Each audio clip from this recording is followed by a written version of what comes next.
எரிதனல் வாயிலாக மீண்டும் உங்களை சந்திப்பதில் பெருமகிழ்ச்சி அடைகிறேன். இன்றைய காலகட்டத்தில் ஒவ்வொரு விடயங்களாக மாறி மாறி வரும்போது முன்னடந்த நிகழ்வுகள் மறைக்கப்படுகின்றன. மும்மொழி கொள்கை அதற்கு எதிரான தமிழர்களின் ஆர்ப்பாட்டத்தையும் அதற்கு எதிரான முன்னெடுப்புகளையும் நாம் எதிர்நோக்கி இருக்கும் போது, அதற்கான வேலை திட்டத்தை கொண்டு செய்யும் போது உடனடியாக இன்னொரு விவாத பொருள் இங்கே வந்தவுடன் தன்னிச்சையாகவே மக்கள் அந்த நிலைப்பாட்டிலிருந்து மாறி விடுகிறார்கள். இது இயல்பு. ஒரு விஷயம் பேசுபொருளாக மாறக்கூடிய காலகட்டத்தில் இன்னொரு விடயம் அங்கே அதை மறைக்கும் மறைபொருளாக நிற்கிறது. அப்படி நாம் பார்க்கும்போது ஒரு அமைப்பில் இருந்து ஒருவர் வெளியேறுவது என்பது ஒரு பெரும் சலசலப்பை உண்டு பண்ணக்கூடிய அளவிற்கு இன்று மாறி நிற்பதன் காரணம் அது அந்த அமைப்புடைய ஒரு நிலைப்பாடு, அதில் பயணித்தவர்களுடைய நிலைப்பாடு. நாமும் பேசுகிறோம், உடன் பயணித்தோம், அதில் பயணித்தோம் என்று பேசுகிறோம். ஆனால் அதிலேயே நின்று விடுகிறார்கள். இன்று முழுக்க முழுக்க முழுக்க பத்திரிகை ஊடகங்கள் அனைத்திலும் அந்த ஒன்றுதான் பேசுபொருளாக இருக்கிறது. தங்கை காளியம்மாள் நாம் தமிழர் கட்சியை விட்டு வெளியேறிய அந்த விடயம் அது ஒரு புறம் இருக்கட்டும். இனி அவர் அங்கே செல்வாரா, இங்கே செல்வாரா, தனியா நிற்பாரா, இதெல்லாம் காலம் தீர்மானிக்கக்கூடிய விஷயம். ஒருவர் ஒரு விடயத்தை செய்யும் போது முன்னெடுப்புகளுக்கான விடயங்களை எல்லாம் முடிவு பண்ணிவிட்டுத்தான் இந்த நிலைப்பாட்டுக்குள் வந்திருப்பார்கள். இல்லை என்றால் இந்த நிலைப்பாட்டுக்குள் வர்றதுக்கு நீண்ட நெடிய காலங்கள் எடுத்துக்கொண்டிருப்பார்கள். ஆனால் மிக முக்கியமான ஒரு முடிவு அங்கே எட்டப்பட்டிருக்கும். அதுதான் விஷயம். அதனால நம்ம அந்த விடயத்திலிருந்து நகர்வோம்.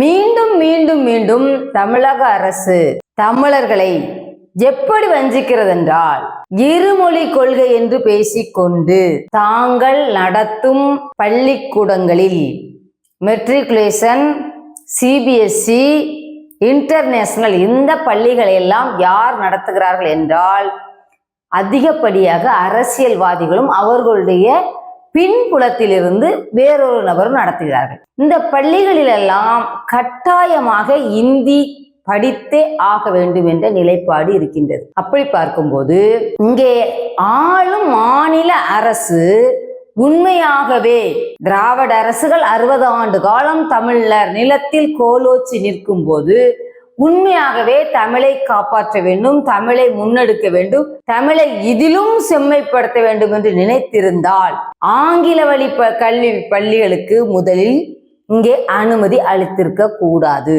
ஒன்று, ஆங்கிலம் படித்தால்தான் அறிவு வளரும். மிக மிக மிக முட்டாள்தனமான ஒரு விடயம், ஒரு பேச்சு, ஒரு கருத்து. இன்னைக்கு ISRO என்று சொல்லக்கூடிய விண்வெளி ஆராய்ச்சி நிலையத்தில் முதன்மை நிறுவனராக இருக்கக்கூடிய முதன்மை மேலாளராக பொறுப்புக்கு வரக்கூடியவர்களை நீங்கள் பார்த்தால் அனைவரும் அரசு பள்ளியில் தமிழ் வழி கல்வியில், எங்களுக்கு முந்திலாம் 3ஆம் வகுப்பிலேயே, நான் கூட 3ஆம் வகுப்பிலே ஆங்கிலத்தை தொடங்குகிறோம். அதற்கு முன்பு 6ஆம் வகுப்பில் தான் ஆங்கிலம் வருகிறது. அப்போ அந்த பொறியாளர்கள் எல்லாம் 6ஆம் வகுப்பில் தான் ஆங்கிலத்தை கற்றுக்கொள்கிறார்கள். அவர்களுக்கான திறன் எதில் கிடைத்ததென்றால் தங்கள் தாய்மொழியில். நீங்க பாருங்களேன், சிவன் ஐயா, ஐயாத்துறை ஐயா, நமது அணுமனிதன் அப்துல் கலாம் ஐயா, எண்ணற்றவர்கள். மாற்று மாநிலத்தில் நான் கொஞ்ச காலங்கள் வாழ்ந்ததினால் இன்னொரு விஷயத்தை சொல்கிறேன். மராட்டிய நிலத்தில் 10-20 ஆண்டுகளுக்கு முன்பு அங்கு இருக்கக்கூடிய அனைத்து வங்கிகள், தொழிற்சாலைகள், பன்னாட்டு நிறுவனங்கள் அனைத்தையும் இயக்குகிற இடத்தில் இருந்தவர்கள் தமிழர் நிலத்தில் தமிழை தாய்மொழியாக கொண்டவர்கள். இன்று அந்த நிலை தொடர்கிறது. ஏன் தொடர்வண்டி துறையில் கூட அதிகப்படியானவர்கள் அங்கே பணியில் இருக்கிறார்கள் என்றால் மராட்டிய நிலத்தில் சென்று மராட்டியம் படைத்து இந்தி படித்து அங்கே வேலைக்கு செல்லவில்லை. தமிழ்நாட்டில் தமிழர் நிலத்தில் தமிழை தாய்மொழியாக கொண்டவர்கள் தமிழை படித்து, இதே நிலைப்பாடுதான் கன்னடர்கள், குஜராத்திகள், ஒரியாக்கள், எல்லாரும் மலையாளிகள்லாம் நிரம்பி நிற்கிறார்கள் மராட்டிய நிலத்தில் முதன்மை பொறுப்புகளில். மலையாளத்தை தாய்மொழியாக கொண்டுதான் அவங்க படிச்சு வராங்க. அக்கா தமிழிசை நேற்று ஒரு காணொலியில பதில் பேசுறாங்க. மும்மொழி கொள்கையில் இந்திய படிங்கன்னு நாங்க சொல்லல, இந்திய மொழிகளில் இன்னும் ஒன்றை கற்றுக்கொள்ள வேண்டும் என்று நாங்க சொல்றோம். இந்திய மொழிகளில் இன்னும் ஒன்றை கற்றுக்கொள்ள வேண்டும் என்ற உங்களுடைய அந்த கூடுகுத்தரமான வேலை என்னவென்றால், இந்திய மொழிகளில் ஒன்று என்று சொல்லிக்கொண்டு ஏற்கனவே இங்கு இருக்கக்கூடிய தமிழன் மாற்றான் தோட்டத்தின் மல்லிகைக்குத்தான் மனம் வரும் என்று சொல்லிவிட்டு போனவர்களுடைய அந்த வாக்கில் நிற்கும் தலைவன் தமிழன் இந்தியை கற்றுக்கொள்ளலாம் என்ற நிலைப்பாட்டிற்குள் விளம்பரங்கள் வாயிலாக, உனக்கு இந்தி தெரியாது என்ற சொல்லாடல் வாயிலாக அவனை நீங்கள் திசை திருப்பி வைத்திருக்கின்றீர்கள். சரியா? அப்படி பார்க்கும்போது நீங்கள் மும்மொழி கொள்கையில் நிச்சயமாக இந்தியத்தான் இங்கே வளர்த்தெடுப்பீர்கள். ஏற்கனவே இங்க இருக்க தமிழன் வாழ்வில் தமிழனாக இல்லை, வாயில் தமிழனாக இல்லை, வழக்கில் தமிழனாக இல்லை. அவன் தமிழனாக இருந்தால் வாய்மொழி தமிழ்ல பேசுவான், தமிழ்களம் பேச மாட்டான். அவன் வழக்கு தமிழ்ல ஆடுவான், ஆங்கிலத்துல வழக்காட மாட்டான். அவன் இறையியலில் தங்கள் மெய்யியலில் தமிழை தொலைத்த தமிழர்கள். தங்கள் மெய்யியல்லையே நினைச்சது தமிழ் இல்ல, தமிழை தொலைத்த தமிழர்களாய் நிற்கிறோம். அப்படிங்கும்போது நீங்க என்ன செய்வீங்க? நிச்சயமாக உறுதியாக சமஸ்கிருதத்தையும் இந்தியையும் இந்த நிலப்பரப்பு முழுமைக்கும் வளர்த்தெடுக்கும் வேலையின் திட்டம்தான் மும்மொழி கொள்கை. சரி, அது ஒரு பக்கம் இருக்கட்டு. இந்த மும்மொழி கொள்கைக்காக ஆளும் திமுக அரசு என்ன செய்கிறது என்றால், தமிழ் தேசிய களத்தில் பயணித்த, தமிழ் தேசிய களத்தில் கரை காண முடியாதென்று திராவிடம், தமிழ் தேசியத்தின் எதிரி திராவிடத்திற்குள் சென்ற கருங்காலிகள் தான் நான் பார்க்கிறேன். இங்கதான் பார்க்கிறேன். இங்க கொடியே பிடிக்கல, கொடிகளை பிடித்து கொண்டு இந்தியை தார்பூசி அளிக்கிறார். இந்தியை நீ தார்பூசி அளித்து விட்டால் ஆங்கிலத்தை அளிக்கணும் இல்லையா? அதான நிலைப்பாடு. இந்தியை தார்பூசி அளிச்சிட்டேன்னா உடனே நின்றுமா? எதிர்வினை என்பது என்னவென்றால், நீங்கள் சட்ட போராட்டம், மக்கள் போராட்டங்களை முன்னெடுத்து தூய தமிழர் நிலப்பரப்பு முழுமைக்கும் எங்களுக்கு இந்தி வேண்டாம்னு பாட்டு வர, இந்தி வேண்டாம் என்ற பெரிய முன்னெடுப்பை ஏன் இந்த ஆளும் ஒன்றிய அரசுக்கு எதிராக மாநில அரசு செய்ய மறுக்குது? ஏன்? நீங்க சுற்றுப்பயணம் வருவதற்கு அனைத்து தார் சாலைகளையும் சரி செய்து தண்ணீர் விட்டு கழுவி ஒரு மணித்திரி கூட அதுல நீங்க கடந்து போக போறதில்ல. ஆனா கழுவி இங்கிருந்து திருச்செந்தூர் வரைக்கும் கழுவி எடுத்து, இங்கிருந்து தென்காசி வரைக்கும் கழுவி எடுத்து, மொத்த பாளையங்கோட்டை நகரத்திலும் ஒரு குப்பை இல்லாமல் செய்ய முடிந்த உங்களால், ஒரு நாளைக்கு 500 ரூபாய் ஊதியத்தில் 10,000 20,000 மகளிரை திரட்டி காட்ட முடிந்த உங்களால், மாவட்டம் தோறும் ஆளும் திமுக அரசு இந்திக்கு எதிராக என்ன நிலைப்பாட்டை எடுக்கிறது? எதுவும் இல்லை.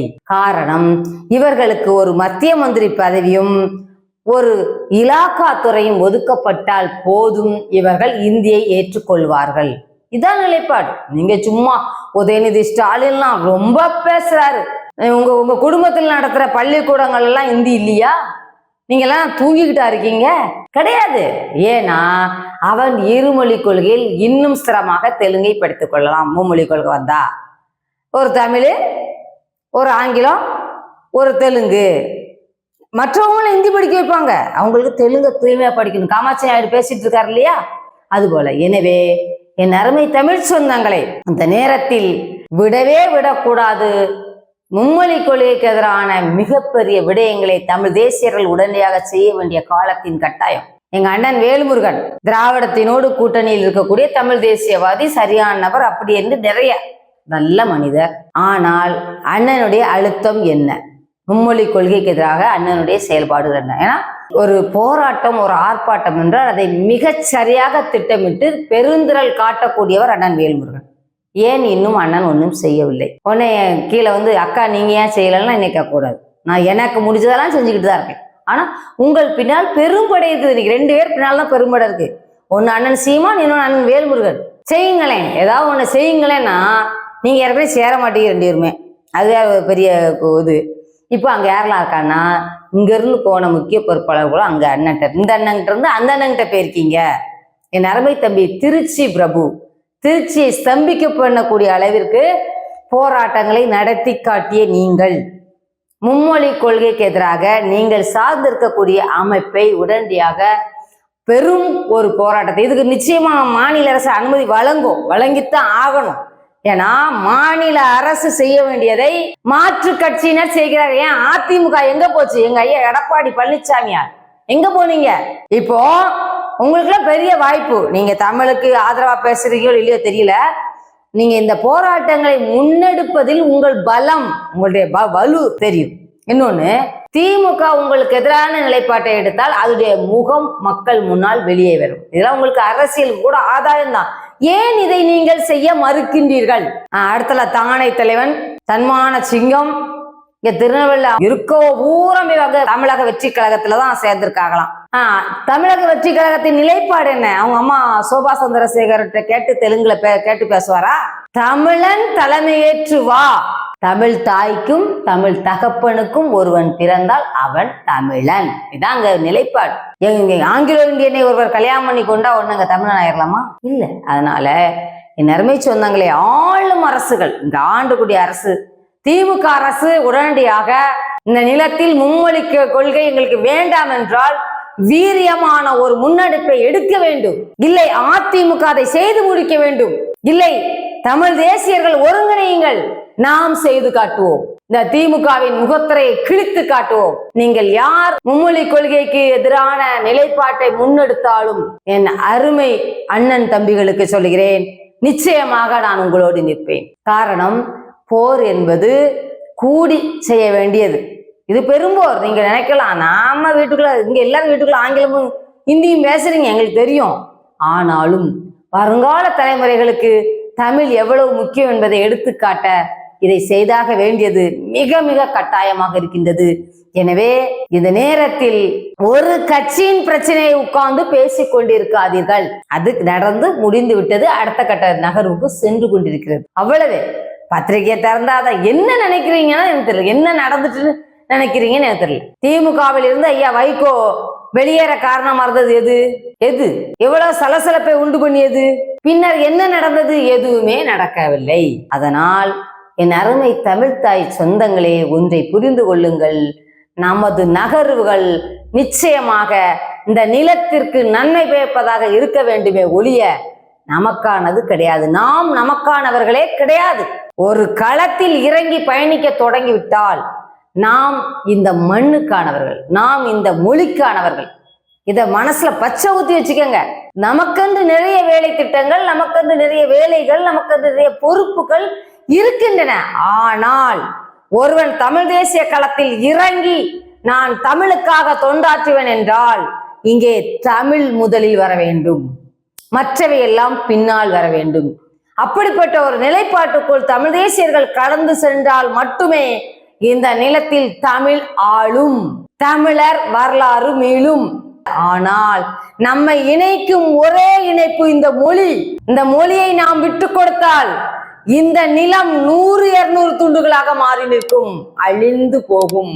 அதை நீங்கள் ஏன் இந்த மொழி முக்கியம்னா, என் அருமை தாய் தமிழ் சொந்தங்களே, இந்த மொழி மட்டும்தான் நம்மளை உடனடியா வச்சிருக்குது. நமக்கான வழிபாடு கலாச்சாரம் எல்லாத்தையும் பிற கலாச்சாரங்களை கலந்து மறைத்து மாத்தி வச்சிருக்கோம். ஆனா மொழி ஒன்று மட்டுமே நம் அனைவரையும் 276 தமிழ்குடி சொந்தங்களையும் ஒன்றிணைக்கும் ஒற்றை கருவி. அந்த கருவியை நிச்சயமாக நீங்கள் விட்டு கொடுக்க கூடாது என்பதுதான் இந்த நேரத்தில் உங்கள் அருமை சகோதரியாய் இந்த நிலத்தில் உங்களோடு பிறந்து நிற்கின்ற இந்த குயிலி நாச்சியாரின் வேண்டுதல். ஒன்று திரளுங்கள். மும்மொழி கொள்கை நிறைவேற்றப்பட்டாலும் அதற்கெதிரான ஆயுதங்கள் பலவாறு எழும்பட்டும். இந்த நிலம் தமிழை மீட்கும் என்ற நம்பிக்கையோடு ஏற்கனவே மொழிப்போர் ஈகராய் தங்கள் இன்னுயிரை இந்த நிலத்திற்கு கொடுத்த 500க்கும் மேற்பட்ட என் அருமை தாத்தன்களை வணங்கி உங்களை கேட்டுக்கொள்கிறேன். நன்றி.